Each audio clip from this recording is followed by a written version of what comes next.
So wala nang mga announcement pa, walang bisita tayo, wala. Maraming wala. No? So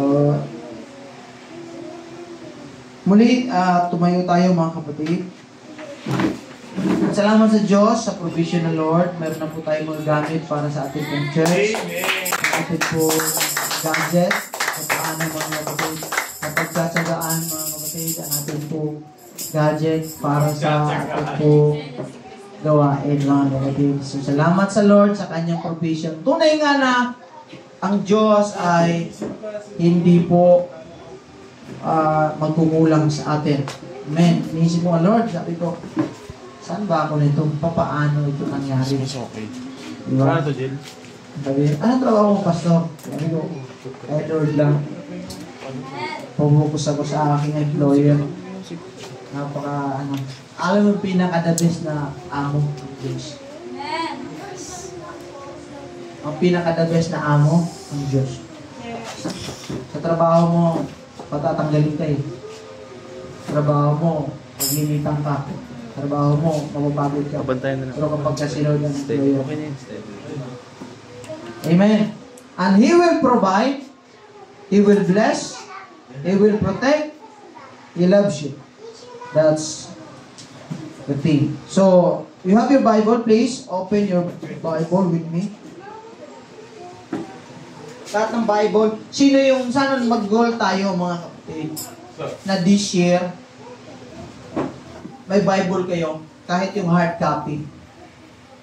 So, isa sa mga paplanohin natin. Makapag-donate tayo ng Bible. Yes. Sa lahat ng mga kapatid this year. Okay, so you have your Bible, please. Open your Bible with me.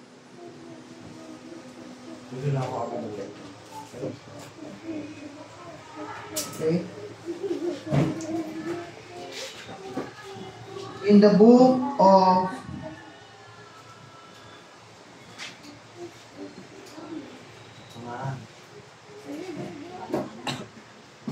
Ecclesiastes, ito ay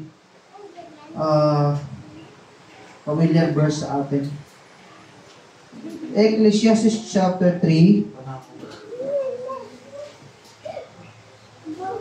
verse 1 to 8.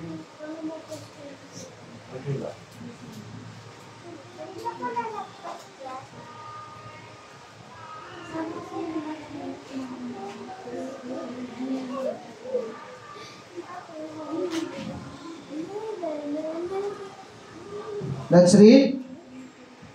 There is a time for everything, and a season for every activity under heavens. A time to be born, and a time to die. A time to plant, and a time to uproot. Time to kill, and a time to heal. A time to tear down, and a time to build. A time to weep, and a time to laugh. A time to mourn, and a time to dance. A time to scatter stones, and a time to gather them. A time to embrace, and a time to refrain from embracing. A time to search, and a time to give up. A time to keep, and a time to throw away. A time to tear, and a time to mend. A time to be silent, and a time to speak. A time to love, and a time to hate. A time for war, and a time for peace.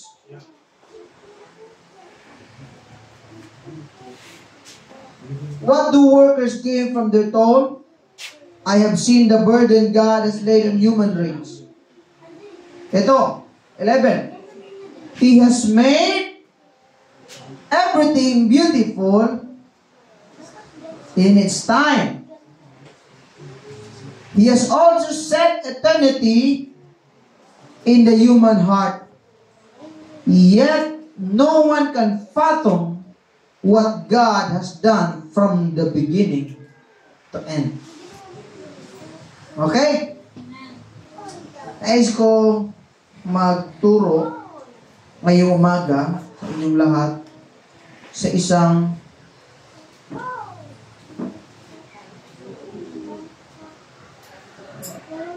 simple subject that says, trusting the Lord through changes. Trusting the Lord through changes. Pagtitiwala sa Diyos sa panahon ng pagbabago. Let us pray. Dakilang Diyos, Panginoon, pangunahan mo po ang aming pong pakikinig, ang aming pong puso, ang aming pong mga pandinig, O Diyos.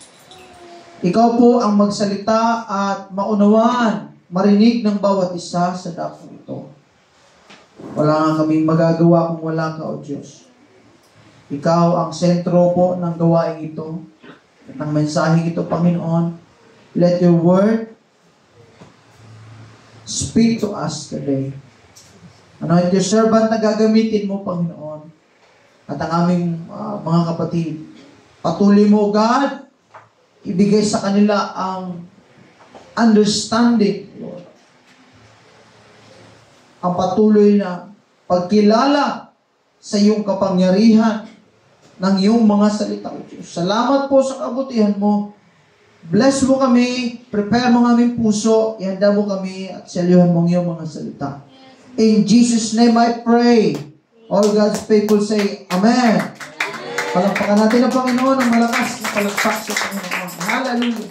You are welcome to seat, mga kapatid. Just give me a little bit of time, mga kapatid, para trusting God through time. Now, change is inevitable. Hello? Sabi napanood ko yung palabas ng Avengers. Yung villain doon, si Thanos. Yes.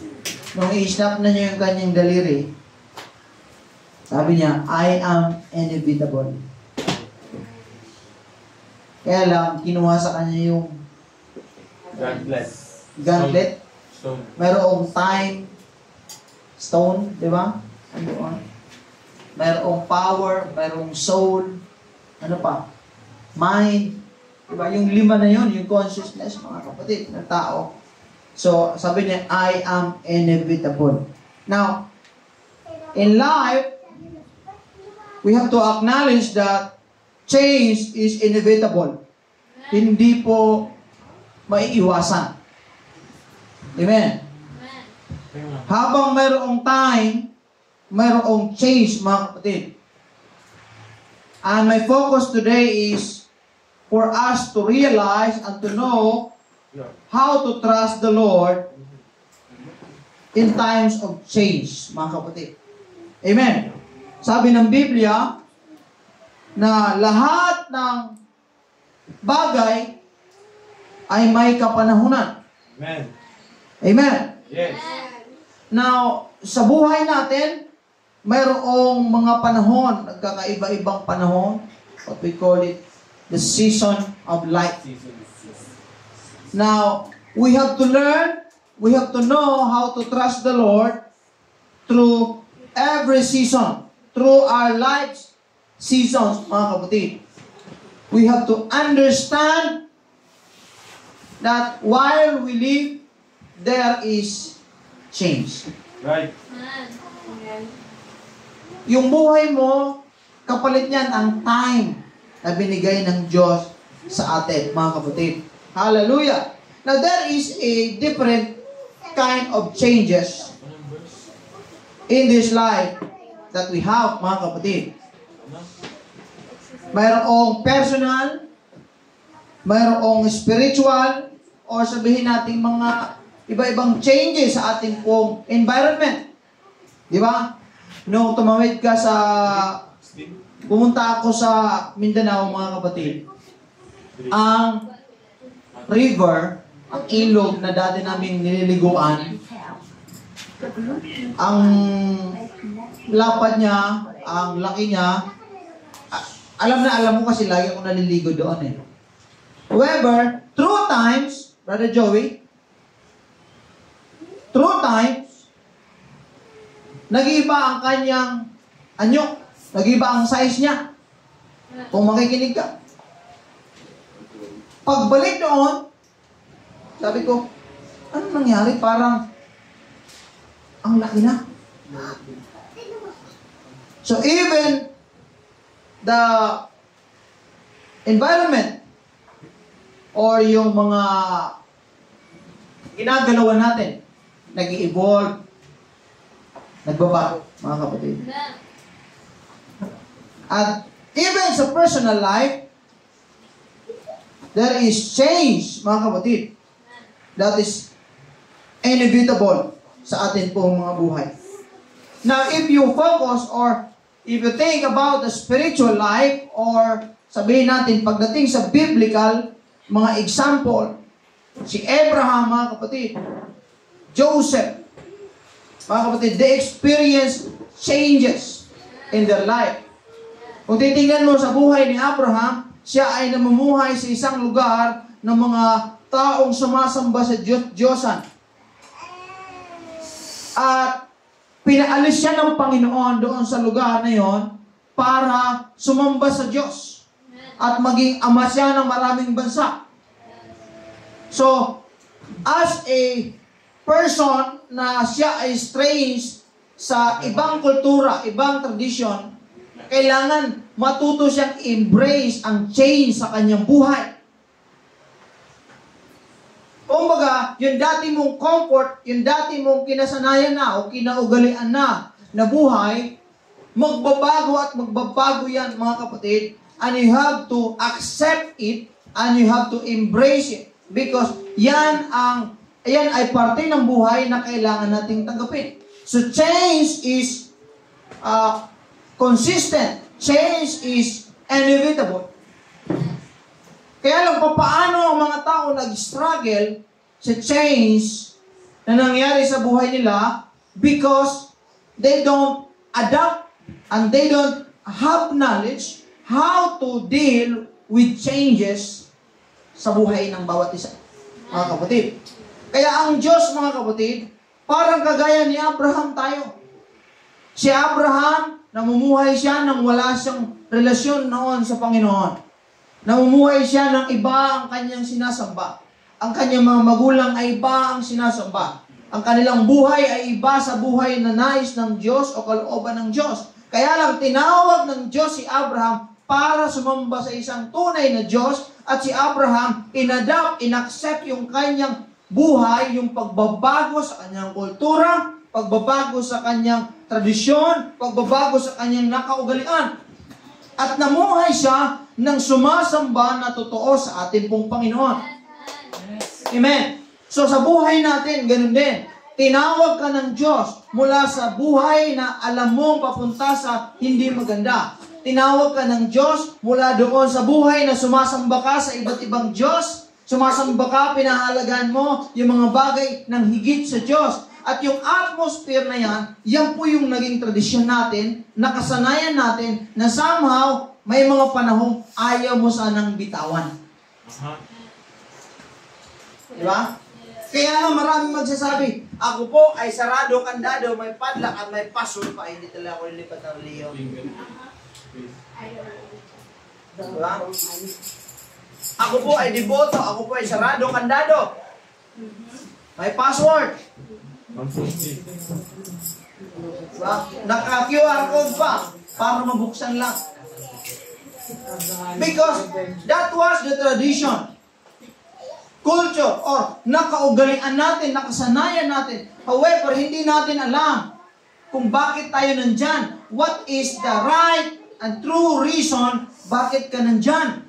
Yan ba talaga ay kalooban ng Diyos? Kaya ikaw at ako mapalad na tinawag tayo ng Diyos mula sa ganung buhay at dinala tayo ng Panginoon sa buhay na totoo ng paglilingkod sa Kanya. Kaya lang may challenge ito. Dahil nasanay na tayo sa dating tradisyon, na dating buhay natin. Diba? Alam mo noon, dahil hindi ka pa nagsisimba, alas 10 na, alas 11 ka na ng Sunday, gumigising. Tama? Parang wala akong kausap ngayon. Sunday. Nasanay ka na pag Sunday, gagala kayo. Hello? Parang tahimik kayo masyado. Nasanay ka na kapag Sunday, may date kayo. Nasanay ka na kapag Sunday, alas 12 ka gigising, alauna maliligo ka, alas 2 mag-aayos ka, alas 3 kakain ka, alas 4 aalis ka, alas 5 magmi-meet kayo. Yan pag Sunday. However, nung tinawag ka ng Diyos, sabi ng Lord, pumunta ka sa ganitong lugar. Pumunta ka sa ganung dako at doon kita i-meet. Pumunta ka sa sanctuary. Pumunta ka sa house of praise. At doon tayo magkikita. At bilang nasanay na sa tradisyon, mga kapatid, mahirap i-adapt yung change. Kasi yung environment mo, magbabago. Yung attitude mo, magbabago. Yung habit mo, magbabago. Hello? Yung perspective mo, magbabago. Yung puso mo, magbabago. Yung isip mo, magbabago. Lahat magbabago sa iyo. Bakit? Kasi nga ang Biblia na nagsasabi, if anyone is in Christ, he is a new creation. All things are passed away, and all things become new. Bago ka na. Kaya ang hirap, mga kapatid, kapag wala ka talaga sa Panginoon, mahirap mag-adapt ng change. So yung change na gusto ng Diyos, yung environment mo dati, sugalan, sa inuman, saan? Party. Pero ngayon, iba na kasi ang atmosphere mo. Bakit? Kasi nga tinawag ka na ng Diyos. Ganyan si Abraham, mga kapatid. Nung tinawag siya ng Panginoon, hindi siya nag-atubiling sumunod sa Diyos. Sabi ng Lord, pagpapalain kita. Gagawin kitang ama ng maraming bansa. So yung pagtawag ng Diyos sa buhay ng bawat isa sa atin, hindi ka lang tinawag per se ng Diyos na wala lang. No. Tinawag tayo ng Diyos dahil mayroon siyang pangako sa atin na pagpalain ka ng Diyos, na maraming gagawin ng Diyos na maganda sa buhay natin, mga kapatid. Yung mga bagay na inaasam natin, makukamtan po natin sa tulong po ng ating Panginoon. However, kaya lang, you have to accept the change. Hello? Amen. Na dito sa change, mga kapatid, kapag hindi ka equipped at hindi mo alam ang gagawin mo, babalik ka doon sa dati mong kultura. Kaya maraming nag-backslide eh. Bakit? Kasi nga, hindi sila sanay sa change na nangyari sa buhay nila. Bakit? Komportable na kasi sila na kapag Sunday, gigising ng alas 12. Pero wala pong pangako doon. Diba? Yung comfort nila, ganon. Alas 12, alaw, nagigising. However, look, your comfort zone may be your best place. But you'll never grow. Yes. Amen. Nothing grows in a comfort zone. Nothing. Ang tunay na growth, mga kapatid, nararanasan natin sa pag-deal ng mga changes sa buhay po natin. Kaya hindi po pwede ang halaman walang hangin. Hindi pwede puro hangin lang dyan. Hindi pwede puro ulan. Lord, sabi ng halaman, pwede bang puro ulan na lang? Puro tubig na lang? No. May season din yan. Tingnan mo, binigyan ng Lord ng season ang bawat nilalang ng Panginoon. May season. Kasi nga, para mag-grow, mag-produce lahat, kailangan dumaan sa maraming season o sa ilang season ng buhay.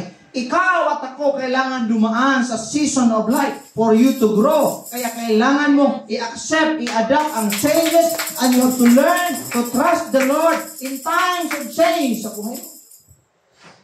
Ano yung mga changes sa'yo? Diba? Nagbibinata ka na, si Brother Andrew, binata na. Diba? Yung change, yung lifestyle mo, yung buhay mo, nakaakma doon dapat sa pinagdalhan sa iyo ng Panginoon. Amen. Diba? Hindi po pwede yung buhay mo kagaya pa rin dati kasi nga nandoon ka na, tinawag ka na ng Diyos. Parang ganito, 16 years old ka na, kaya lang, ginagawa mo, dumidede ka pa rin doon sa bote. Hindi po pwede yun. Gagawin mo ba yun?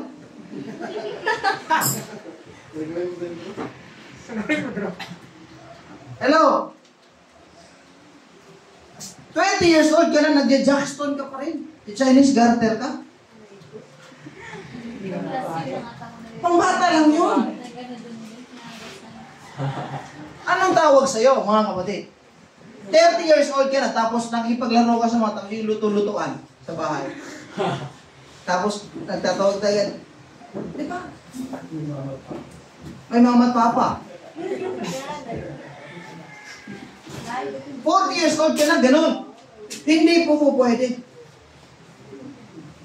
May time sa lahat ng bagay. Nung bata ka, ganun yung action mo. Pero habang tumatagal, kailangan natututo ka, mga kapatid, na yung gawain mo nung ikaw'y bata, hindi mo nagawain. Kagaya din ng ating pong paglilingkod sa Diyos. Yung gawain mo nung ikaw'y unbeliever pa, yung gawain mo nung wala ka pa sa Panginoon, nung tinawag ka na ng Diyos, hindi mo nagawain yun. Huwag mo nang balikan yung dati mong buhay na alam mo na tinawag ka na ng Diyos sa mga bagay niyon. Inalis ka na ng Panginoon doon eh.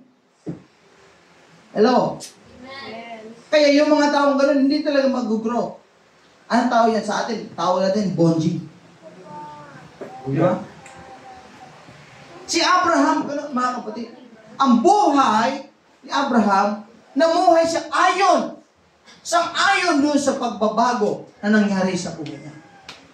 At alam natin mga kapatid, sinasabi ko sa inyo, alam natin na yung change sometimes in life, hindi po madaling harapin. Amen. Hindi po madaling gawin yung mga pagbabago. Kasi nga, kikita mo na sanay ka na, 40 years ka nang namuhay sa ganun, tapos biglang magbabago. However, kung saan kang atmosphere, pag hindi mo binago yung sarili mo, hindi ka nag-adapt, mawawala ka. Diba? Yes. You have to learn how to adapt, mga kapatid. Bilang Kristiyano o bilang tao, mga kapatid, you have to understand the changes in life. Ito yung pagka hindi ka nag-adapt. Tingnan mo yung, ano yung unang cellphone na meron kayo? Diba? Nokia, di ba? Ay, yung iPhone, bago lang sa Pinoy yan eh. Pero Nokia, Cherry Mobile, ano pa? 3310 po kasi. Yun, Nokia yun. 32, mga 1100. Ito, walkie-talkie yung may ano pa. Walkman. Diba? Hindi ba to? Kikita mo, anong nangyari sa kanila? Kodak, yan. Wala. Ano na? Nawala sila. Why? Hindi sila nag-adapt ng change. Kaya yung change na nangyari sa through times, mga kapatid, inadapt ng maraming company, inadapt ng Apple, ng Microsoft, kaya sila, naging relevant sila ngayon. Kapag hindi sila nag-adapt, yung Nokia, tingnan mo, anong nangyari? Wala na sila. Bankrupt.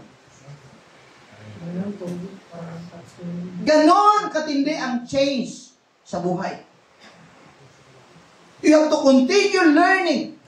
You have to be mature para malaman mo yung mga bagay na may nagbabago talaga. Kahit ngayong nangako sa iyo hindi magbabago, nagbago eh. Amen. Diba? Ang sabi sa iyo, Brother Lord, ikaw lang, baby, sapat na.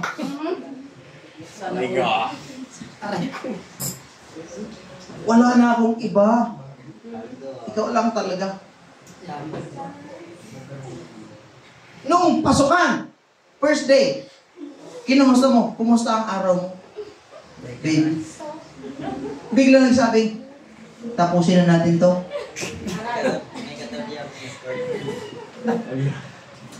Bakit? Nakakita ng gwapo eh. Nakakita ng bagong kaibigan na pogi at nakakita ng bagong maganda. Diba? Ang sweet-sweet nyo pa nung gabi, bago magpasukan, nung linggo ng gabi. Nung kinumusta mo after ng school, bigla nagsabi, tapusin na natin ito. Change is inevitable. Amen. Nung tinawag ka ng Diyos, God wants you to have a change. Now, ang Diyos ay, ang kanyang trabaho is, sabi pa, He is in the business of changing lives. So kapag walang nagbago sa atin, nangangahulugan lang na hindi talaga natin tinanggap sa puso natin ng ating Panginoon. Kasi nga, ang proof na si Jesus ay talagang nasa puso mo, nagbago ka na. May nagbabago sa iyo. Ang change ay hindi madali, paunti-unti, mga kapatid. Gradual ang change, pero hindi po pwedeng walang change. Amen? Maaring gradually, kasi may mga change na mabilisan, may change na mabagal. Tama? Yung iba, 10 years bago nagbago, yung iba, 3 days. Amen. So, kahit ganoon, mabagal o mabilis, ang importante meron. Amen. Amen. Pastor, 10 years pa naman ako magbabago. Diba? Hindi po yon ang ganoon. Para sinasadya natin na sa magbabago lang ba tayo sa 10 years. Wow. The moment na ma-realize mo, tinawag ka ng Diyos sa church. Tinawag ka ng Diyos sa kanyang presensya, mga kapatid. Hallelujah. You have to accept it, you have to embrace it, and you have to accept the change in your life.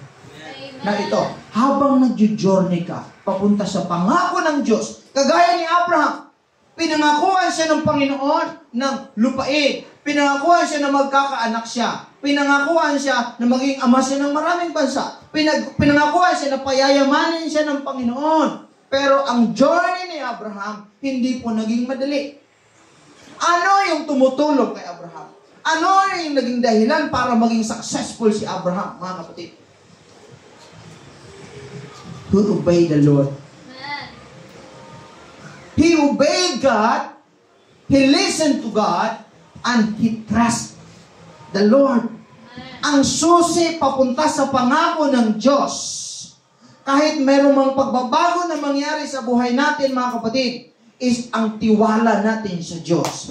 Na pagkakatiwalaan natin siya sa panahon na mayroon, sa panahon na wala, sa panahon ng masaya, sa panahon ng nalulungkot, sa panahon ng nasa bundok ka, sa panahon ng nasa patag ka. Pagkakatiwalaan mo ang Panginoon mong Diyos. Ganyan si Abraham. In your life, mayroon bang change? Mahirap bang mag-adapt sa change? Kasi dati ang buhay natin, party-party lang. Ngayon, nasa church na tayo. Amen. Ngayon, sumasamba na tayo sa Diyos. Nakakilala na kasi tayo sa Panginoon. Amen. Noon pala mura ka. Ngayon, konti na lang. Diba? Hello? Pastor, paunti-unti na lang. Dati, 10 beses. Dati, nabibitawan. Salamat sa Diyos. After 10 years, Pastor, 9 na lang. Ay, go. Grabe naman. Ano? Pagbabago yan. Diba?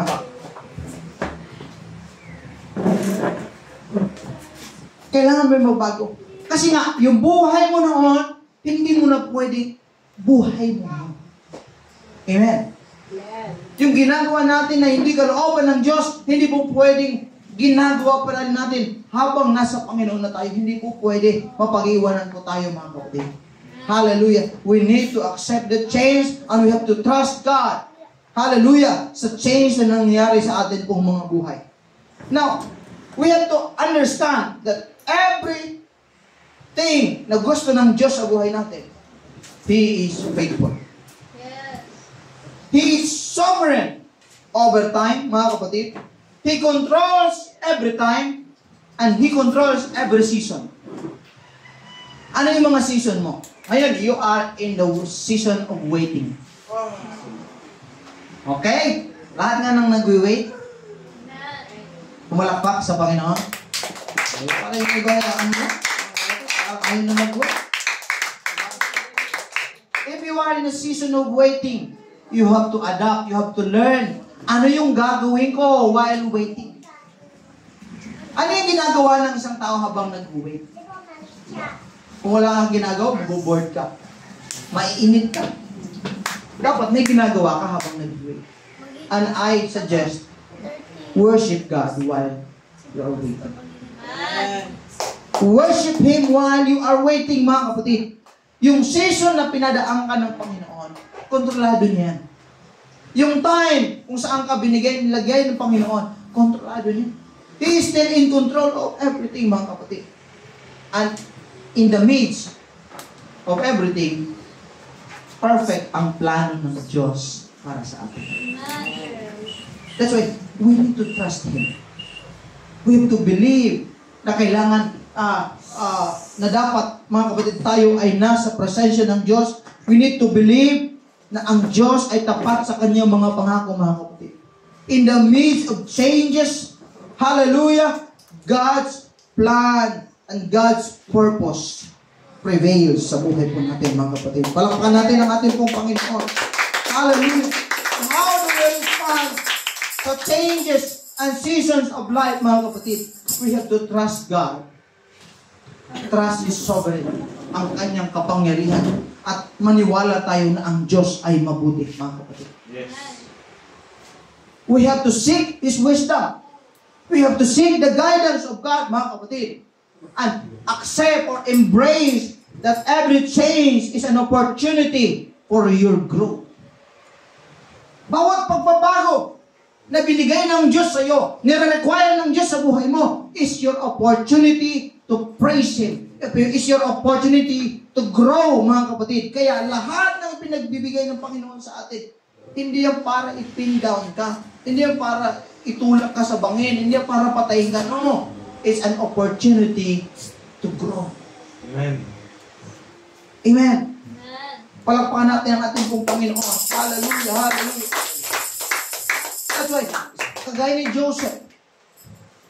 Titingnan mo ang story ni Joseph. Siya ay shepherd boy. Siya, yung environment, ito lang. Ito lang. Kaya lang, nung nadala siya sa Egypt, panibagong pakikisama. Panibagong pakikibaka. And he has to accept, embrace the changes na nangyari sa kanya. At habang siya naghihintay doon sa plano ng Diyos sa kanya, doon sa kanyang panaginip, mga kapatid, he worshiped God and he is faithful to God, mga kapatid. Hindi siya tumalikod, hindi niya kinalimutan yung kanyang panaginip na nagmumula sa Panginoon. He still embraced God's promises while waiting sa kanyang fulfillment, mga kapatid. At maraming nangyari sa buhay ni Joseph. Kaya lang, alam niya anong gagawin niya kung kailangan ko magtiwala sa Diyos. Yun yung sinasabi ko sa inyo.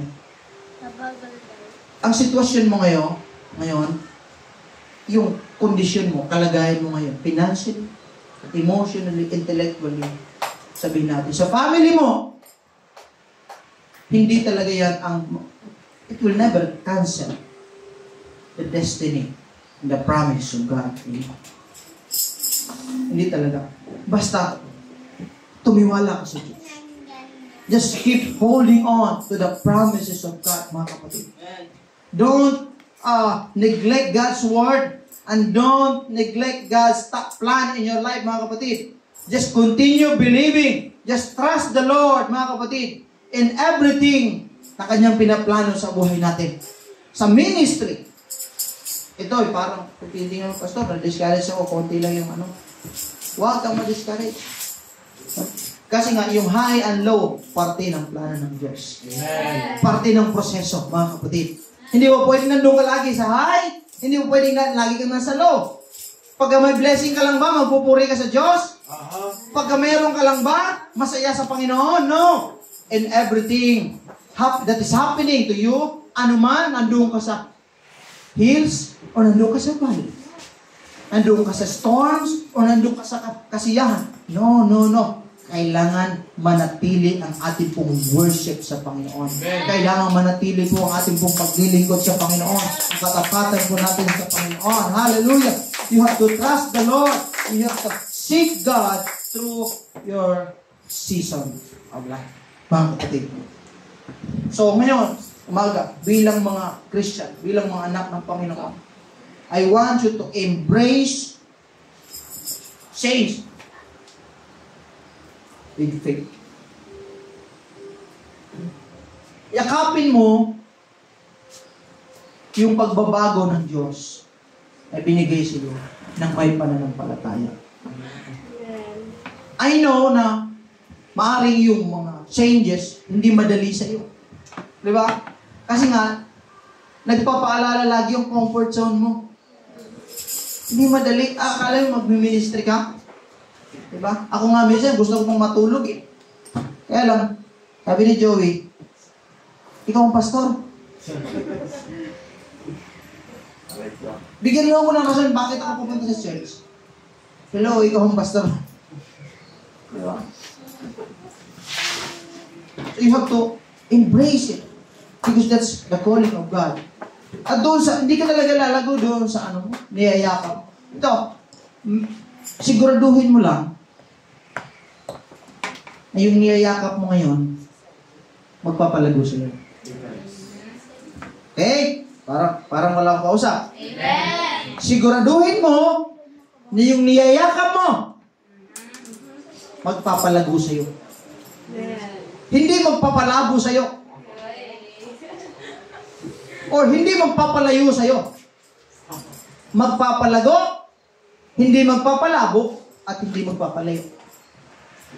Kung yung niyayakap mo ngayon, sa buhay mo na yan, magpapalayo sa'yo, magpapalabo sa pananampalataya mo, walang future dyan. I-break mo na yan. Alisan mo na yan. Diba? Tumalikod ka na dyan. Kagaya ni Abraham, kagaya ni Jose. Maaari yung comfort zone niya kung yung pangako ng Diyos hindi matutupad sa buhay ni Jose kung nandoon lang siya nag-aalaga ng mga hayupan. Diba?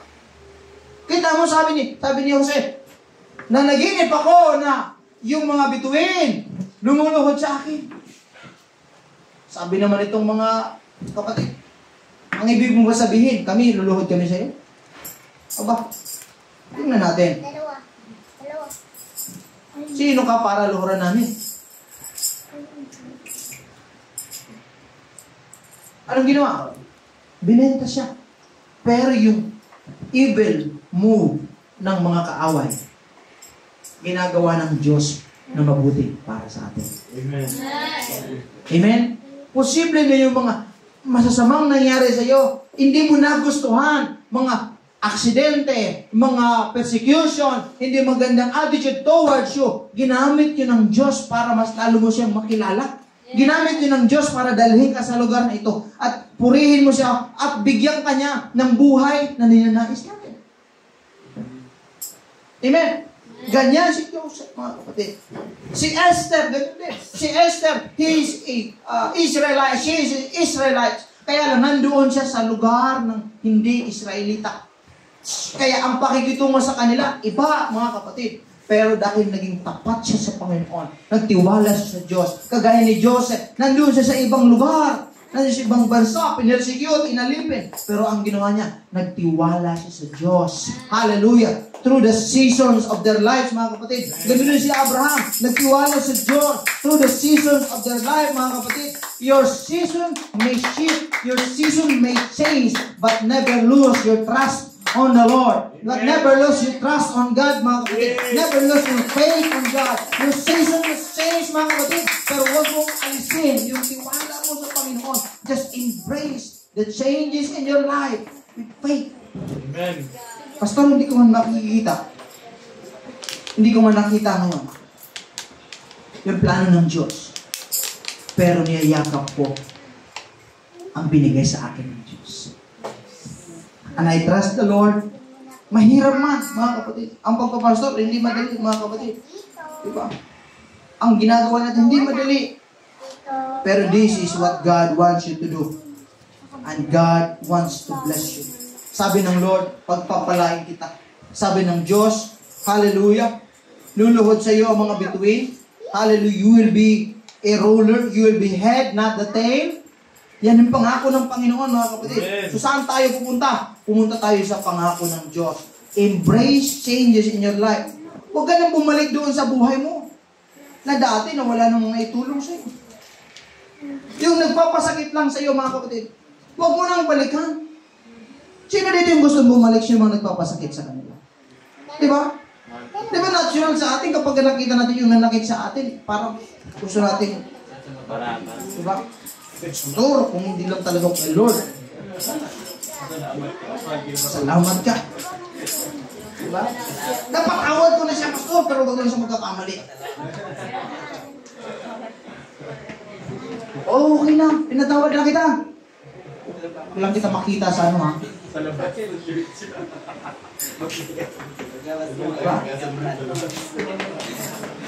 So yun yung buhay natin. Kapag nalagay tayo sa season ng buhay na dating kinabubuhay natin, mga kapatid, we will never grow and we will never experience God's miracles. We will never experience God's great promises and God's great plan. Yung destiny mo, you are destined to succeed. You are destined for the promised land. Nakadestined ka talaga doon sa gusto ng Diyos na maganda para sa iyo. Kaya kapag ang buhay mo dinala ka ng Diyos doon sa kanyang plano and you experience change, you have to embrace it. Huwag kang bumalik doon sa buhay mo na wala ka sa Panginoon. Huwag ka na bumalik doon. Kasi hindi ka talaga i-bless ng Diyos. Hindi mo ma-experience yung pangako ng Diyos sa iyo habang ang iyong paa nakatapak doon sa dati mong pagkatakot. Do you know what happens to the Egyptians, to the Israelites? Bakit maraming hindi nakapasok sa lupang pangako? Dahil tinawag sila ng Diyos from Egypt to Canaan, which is the promise of God, but their mind remains in Egypt.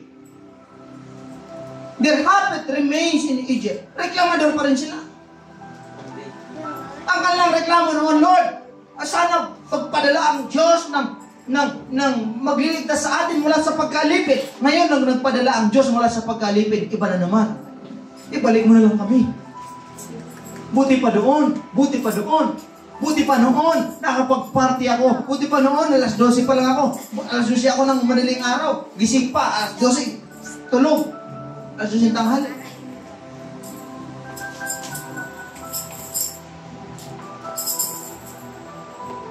Hindi po pwede na umaasa ka ng pangako ng Diyos, pero ang iyong mindset nandoon pa rin sa dati mong buhay. Umaasa ka na, pagpapalain ka ng Diyos, kaya lang, ang buhay mo, yung habit mo, yung ginagawa mo noon, yung pa rin.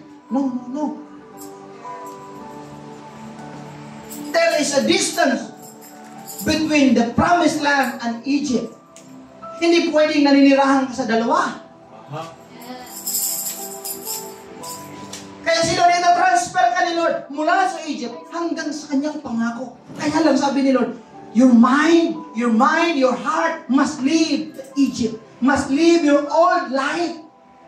Kailangan umalis ka doon sa dati mong buhay. Dati mong kinaugalian. And embrace the change. And while na nag-journey ka, sabi ng Panginoon, hindi kita iiwan. He is the fire that comes with you. In the day, He is the cloud that comes with you. Pagkagabi, siya ay ilaw. Pagka umaga, siya ay ang ating pong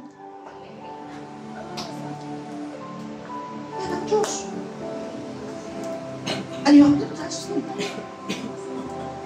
Sino yung magtitiwala sa Diyos? Hindi po pwede ang buhay mo nandoon pa rin sa labas. Kaya nga ang appetite natin, ang ating gana lagi, nandoon na tayo sa gusto ng Diyos sa buhay natin. Hindi lang sa ano yung gusto natin. Kasi ang gusto ng laman natin, doon tayo sa Egypt. Doon tayo sa pagkaalipin. Alam mo ang Egypt, sumisimbolo yan sa sanlibutan.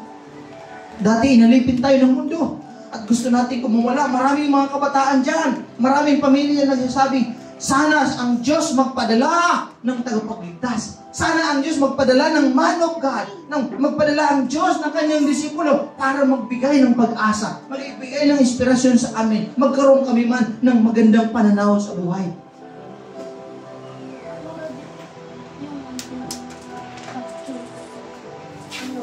Kaya lang kapag tayo hindi tayo kumilos, ikaw at ako tinawag ng Diyos, save my people.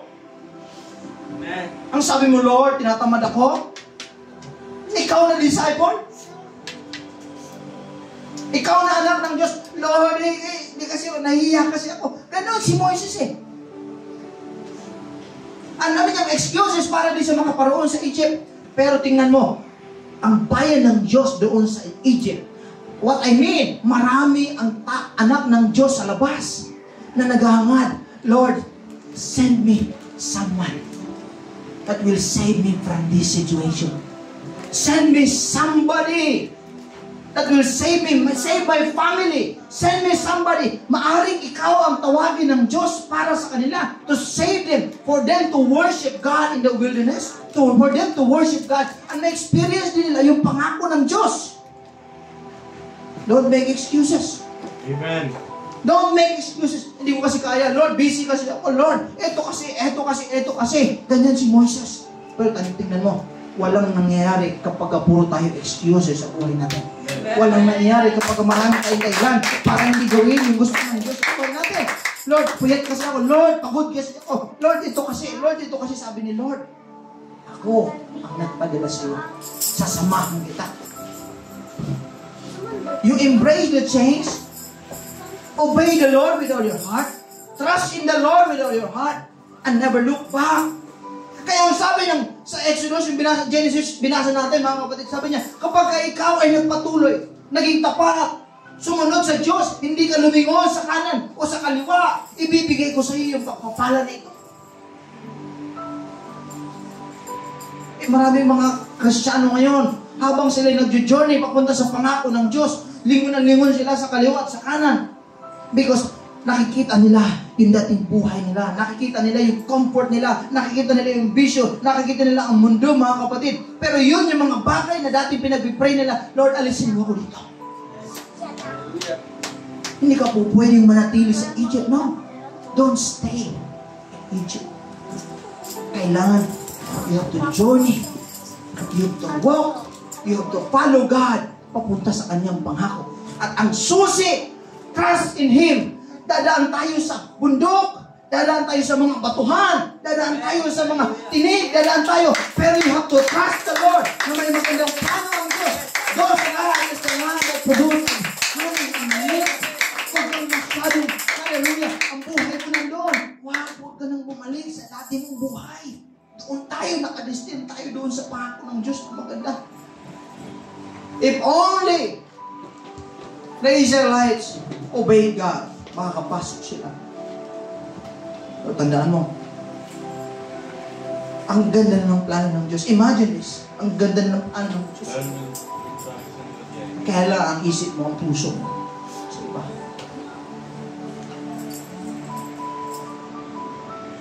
Kung ikaw yun, may plano ka maganda. Kaya lang ang puso niya iba. Bibigay mo ba? No? That's why God is sovereign. God is faithful. If you obey Him, follow Him, trust Him, you will make it. Pero kapag complacent ka sa pananampalataya mo, patulog-tulog ka, papaya ka sa iyong pananampalataya, you will never make it. Pareklamo tayo, we will never make it. Tandaan mo na, habang ang Israelites na journey papunta sa lupang pangako, hindi sila naggapas, hindi sila kung ano yung pinagawa. Ang Diyos ang nag-provide sa kanilang lahat ng mga.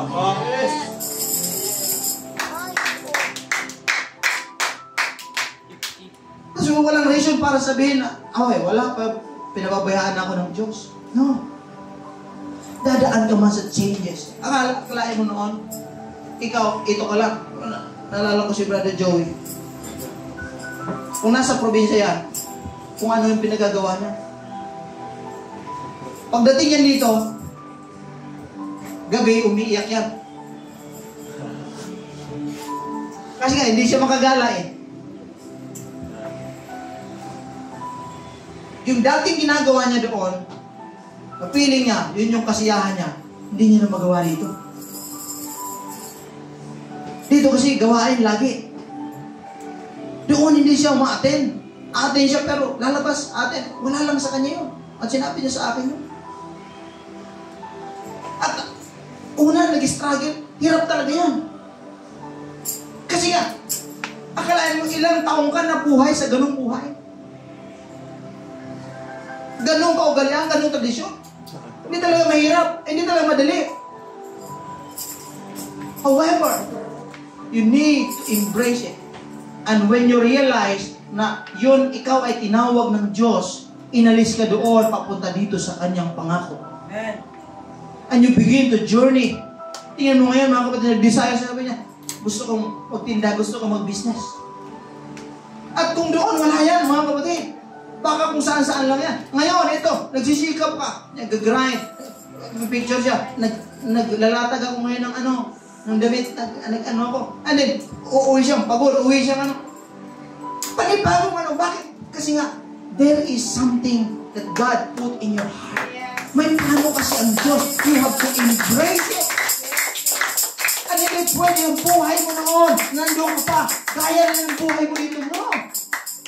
Hindi pwede magmamatch. Yung buhay mo nandun ka, tapos gagawin mo dito. No? Walang patutunguhan. Yung buhay mo ng unbeliever ka, ganun pa rin. Yung buhay mo na nasa Egypt ka, ganun pa rin. Na hindi po pwede. Kailangan mayroong magbago. And you have to embrace that changes in you. Don't forget, ang Diyos ang tumawag sa iyo. Don't forget na ang Diyos ang nagbigay ng direction sa iyo. Trust in Him kahit mahirapan ka. Trust in Him kahit sabihin natin mag-struggle ka, ma-challenge ka. Just trust the Lord. He is faithful. Kaya ngayong umaga, mga kapatid, habang tayo lalapit sa Panginoon, I encourage you to be faithful. Trust Him in all season of your life. Ano mang season nandiyan ka ngayon, trust Him. And while you are waiting, worship Him. Praise Him. Give Him thanks. Give Him your everything. And God is faithful. And your destiny. Hallelujah. It's what God promises. Tumayo tayong lahat. Hallelujah, hallelujah. Thank you, Lord Jesus. Napakabuti ng Panginoon.